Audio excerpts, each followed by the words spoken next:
కోరుకున్న గాని మహారాజు నాకు నవాడు.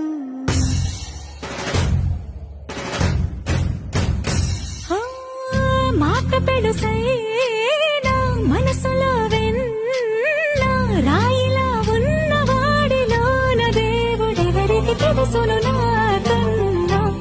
సూసేకి అగ్గిరవ్వ మాదిరే ఉంటా.